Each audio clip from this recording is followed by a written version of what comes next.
police department home department नुमित तरेगी मनुंगा मिहान पुथोकगा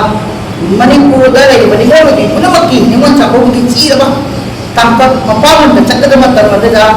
माबु हातोपसे नुमित तरेगी मुंगा माबु मिहान को फारगा कमी पक्की निगोगी पुनमका तोखना होइना ngasi सरकार ती दा अथु मतंगा तीबं ngam थोकलबदि मखन मखन लादन चंगनबा अमदि कनो या स्कूल की लोक दीपा न चंगलपदा दैबा या सुदा दैबा लोक दीपा न चंगलपदा जो सराय को पिलप न सरुक जागनी अदो ngasi फारगा ना चेलबा फा नगोजि लो मची इंदर जो कना लो दैबा चेछलबा सरका मपम कलबा शक्ति दैबा निहान बम फाबो करी न मोदोल निहान फारगा थुम मतंदा सिनाबिरो नुपीबो साना पोटो नो थोपा अखोई के सलाब तब हानिंग बदा हापा तो बसे नुपी खुनाई न सुया यावा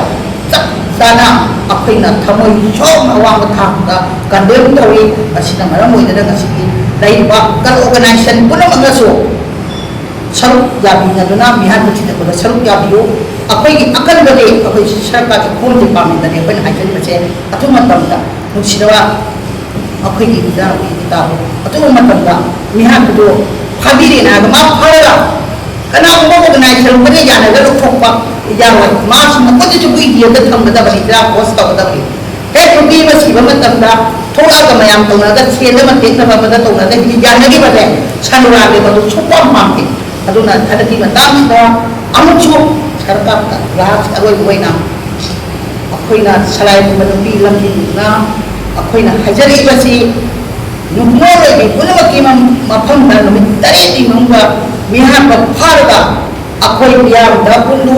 उल्लबा मतुंगा माबु फारगा माबु नदीदी माकुंसी चुप जेंदा कमत कहनगना mi hai mafam se